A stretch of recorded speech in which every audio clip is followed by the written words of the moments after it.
He sees it as a horizontal enabling layer, kind of like electricity or the internet. He applies this exact same thinking to the current AI hype, and he makes this really fascinating distinction between two types of bubbles. You have financial bubbles like the 2008 crisis, which just leave behind a trail of damage. But then you have industrial bubbles like the dot-com era or today's AI boom. Now, these are different. Even though a ton of companies fail, the overinvestment leaves behind incredibly valuable stuff, like all that fiber optic cable that society ultimately benefits from in a huge way. This leads to a really crucial insight about where AI is heading. Bezos doesn't see it as just some standalone industry. He sees it as a horizontal enabling layer, kind of like electricity or the internet.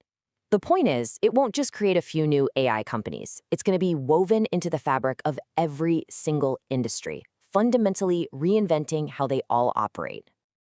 So, this focus on building these foundational layers for the future, first the internet, now AI, it finds its ultimate expression in his most ambitious project of all, creating the infrastructure for humanity to expand out into space. He sees the moon as this incredible strategic gift, and the reason is just simple physics. Because it has such low gravity, launching something from the moon's surface takes 30 times less energy than launching it from Earth. That, he believes, makes it the essential gas station and launch pad for the rest of our solar system. And this isn't just about, exploration.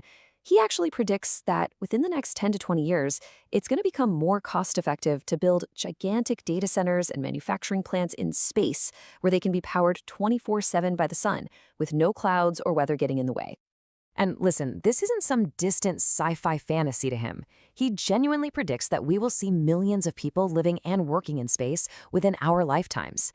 For Bezos, this isn't some weird anomaly. It's just the next logical step in the technological acceleration that has defined all of human history. So from the delusion you need to get started to a vision that literally reaches for the stars, the common thread in Bezos' whole philosophy is this relentless drive to build for tomorrow. He argues that every single generation contributes something to what he calls our shared civilizational abundance, which, leaves us with a pretty big final question. What will our contribution be?